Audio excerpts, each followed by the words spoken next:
Jowl bacon, folks. Make sure to cure and smoke your jowls.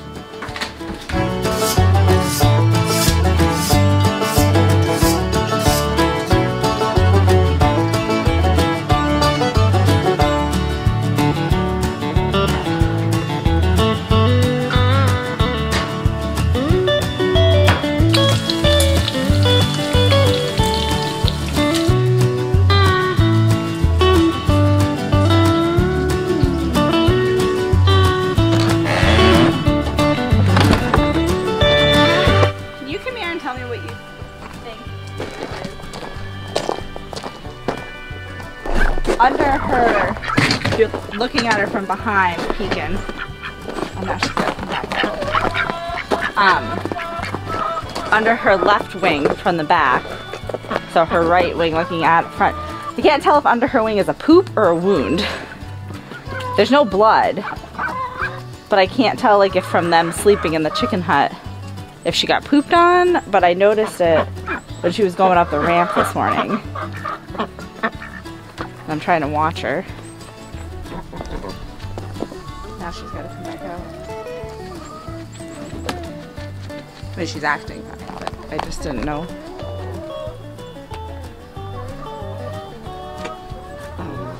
Of course, now she's not.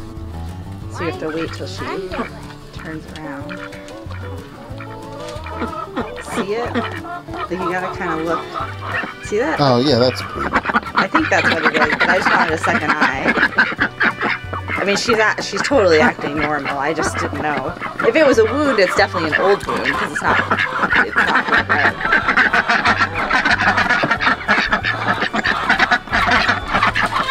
You guys happy?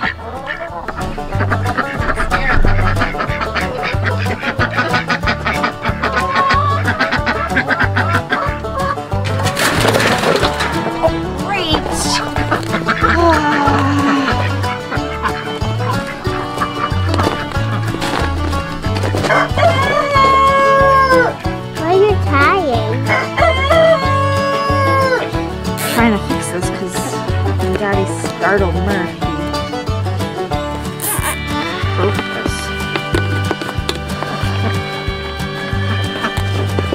You may notice, as I turn the camera around, that the chicken yard looks a little bit different than it did before. There are trees missing here in the backyard. One stump there, one stump back there somewhere, and then one on the far corner over by the shed. There were 3 huge pine trees back here that were totally within striking distance of the house, and we wanted them gone. When they came back through to do the logging, they did a whole bunch back there, but they took these 3 pine trees as well.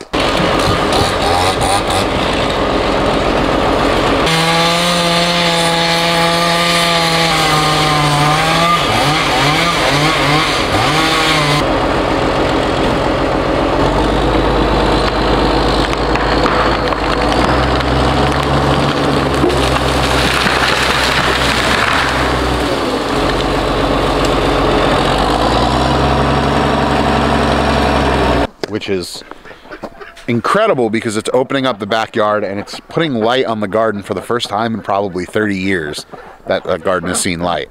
You can see here's the garden. We're looking pretty much due south right now, and then there's a tree there, a tree right here, and then another one back over there, which didn't shade much, but these 2 over here shaded the garden pretty good.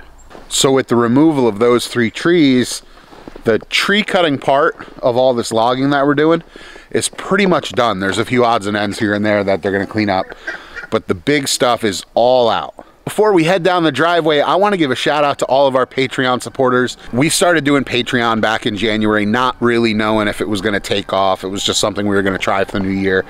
And you folks have stepped up big, and we've been really happy to have our patrons supporting us. I'll put their names up on the screen here. I haven't been uploading a ton of exclusive content to Patreon over the last couple months, but I am in the process of getting your quarterly gifts together for the upper tiers and the gift boxes ready for the highest tiers. And those will be going out the 1st or 2nd week of March. If you are interested in joining our Patreon and helping to support the channel, there's a link down in the description where you can check it out. If you don't want to sign up, that's cool. We totally get it. You don't need to be a member of our Patreon to participate fully in the channel. We'll have all of our regular videos uploaded here to YouTube. You just get a little bit something extra when you're on Patreon, and it helps us keep the farm going. We have 3 tiers going on there. We have the raised bed tier, which is I think $3 a month. Super affordable, gets you in, it gets all the exclusive content, it gets the uncensored processing videos. I'm working on one for how to slaughter a pig right now. Gets you access to that stuff. Then for $10 a month, we have the chicken coop tier, which gets you a quarterly gift. Every 3 months, we will send out an item from the farm to you, something we've made or something that reflects who we are on the farm. That's $10 a month. And then if you really want to step up, we have the barn tier, which is $25 a month, and that gets you a quarterly gift basket from the farm with multiple items that we've made and pieces of merch and things like that. Let's head down the driveway now.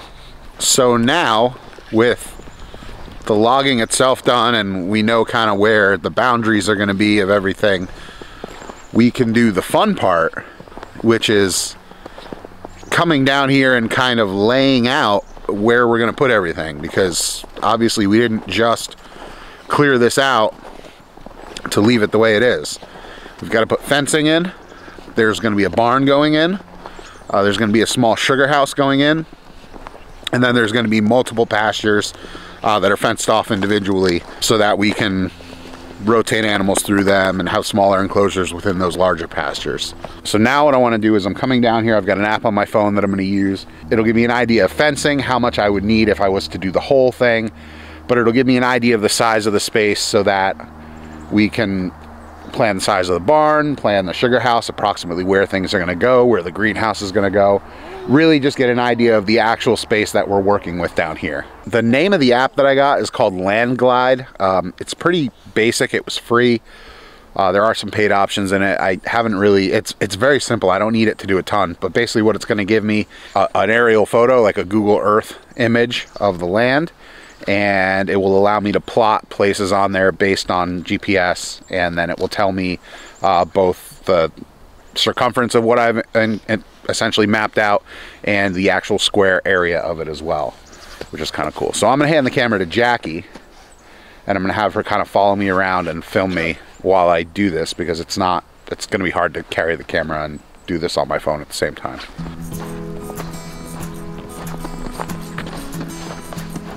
I want to just like fire one of these things up and just play with it. Remember, the fencing has to go in a little bit. No, I know. I'm just going to do it to get like a... I'm not trying to be exact. I'm just going to do it to get like a baseline. Like I know approximately how much fencing we have to order and the size of everything. So the app, you can see, is kind of showing where we are on the property. There's the house. And right up there, we're standing about there. I can kind of see the telephone pole there on the map. I'm going to drop a dot right there, and then I'm going to start walking back up the driveway, putting dots in. It's crazy. You can really see on this, like, looking at where the trees were, and now where they're not. Like, oh, I'm coming right up on the yard, and it's like, no, you're not. No way, they both survived. He literally like ran the skidder right next to him. Right, and straddled that one. Yeah, that one got straddled. Oh yeah, never mind. This one never even got cut. These are some Nanking cherry bushes that we planted a couple years ago that were just starting to take off, and then when I saw him come through here with the skidder, because he didn't know they were here, I thought for sure they were doomed. And that's awesome that he missed them. For now. For now. Oh cool, we got like a little rock wall. Yeah, this was that second rock wall that comes out where over there. Yeah, but it wasn't a full rock wall. No, it was kind of cleared out in the middle here. Yeah, this is really neat. For the greenhouse out here. It's literally like it's dammed up right here. Yeah. It's really cool because it's like a flat top. Yeah, it's like they made it wide. I don't know why. And you can see where it ends right where you are. Yeah. Then it restarts over by the driveway. And then a lot of the water runs off over there. Yeah. Yeah, that's the stream. Yeah. It's kind of like it's almost like it's like a built-in swale. I mean, it's kind of what it is, but like it runs over the wall on that side, but it just got filled in. Right. Like this is all dry back here. It's very dry because of that rock wall. Yeah. And then it runs along the river. It runs along the wall a little bit. If I caught that rock wall there and took the drainage ditch out, you know what I mean? Out to like the maples there. Yeah. And then what, you can't put it down the driveway because then our driveway would No, filter it all out here. Oh yeah, and then down, yeah, because that's what Dave had suggested is put it out this way and then have it dump out down there. Yeah. Which it pretty Even much if it goes along this wall, yeah, but it mostly runs off the other side. Right, if you can use that as a natural. Are you still plotting? Yeah, I'm gonna, when we get up there, because it's a straight line. Oh, okay. So I only had to plot that.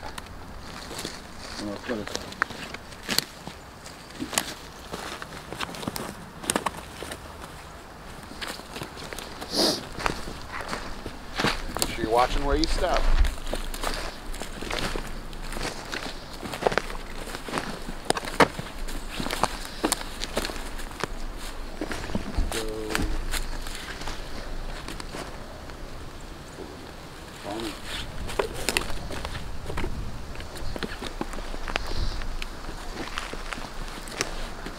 Good?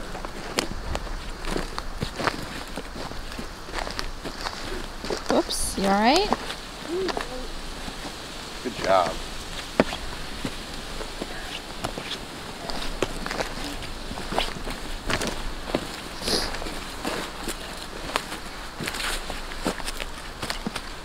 Let's try to go across here. Light. Oh, no, she went through.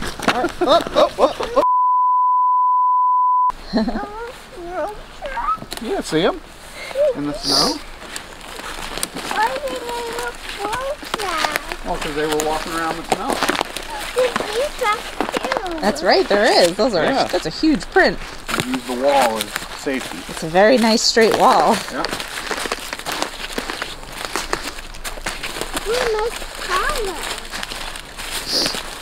Look at that pile, man. That's massive when you stand on this side. I know. Well, it's all the tops. That's crazy. But you hear the stream? Shh. Listen you gotta be very quiet. Hear it bubbling? Isn't that cool? All right, let's keep going. It's part of being mindful.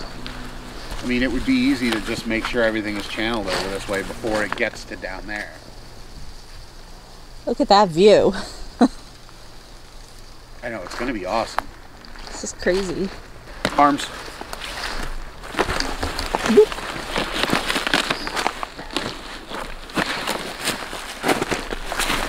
All right, stay here. Daddy's going to walk over to the wall and plot the last mark.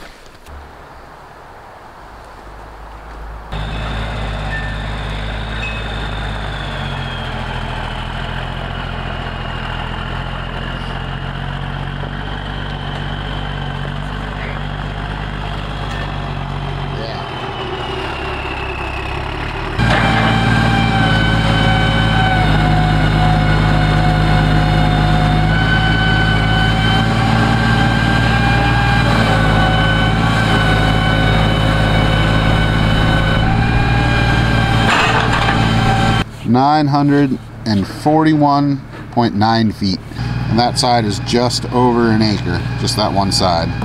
So we've got a circumference of 942 feet going around that side. That actually works out kind of nice because the fencing is sold in rolls of 330 feet, so you're talking 3 rolls should cover that with plenty extra.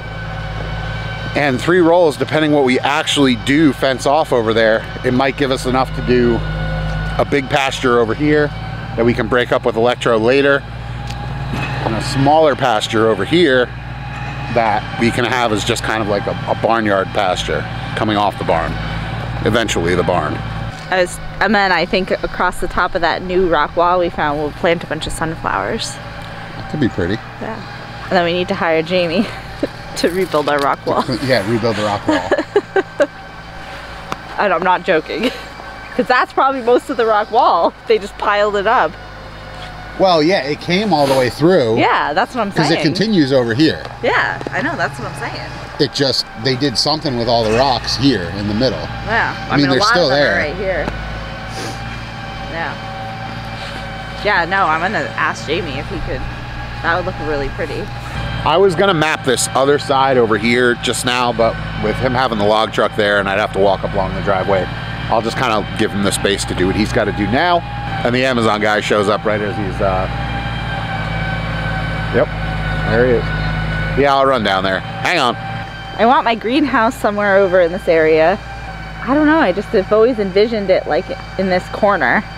But well before I think we were gonna log this much. So I think I've always just thought of it there. Plus then we found that little rock wall down over there, which is kind of neat.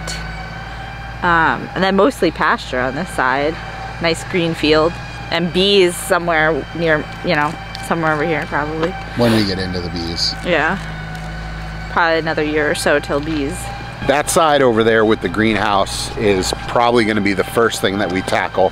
The biggest thing is just going to be getting a fence in there so that we can get it kind of cordoned off, and when we run pigs come this summer, we can have the pigs out there. And in addition to the stumping that the logging company is going to be doing, where they pull the stumps out and leave it kind of flat, we can get the pigs in there and they will start fertilizing it and making it really just hospitable for the plants that we need to get in there, the vegetation that needs to happen for a proper pasture to come up.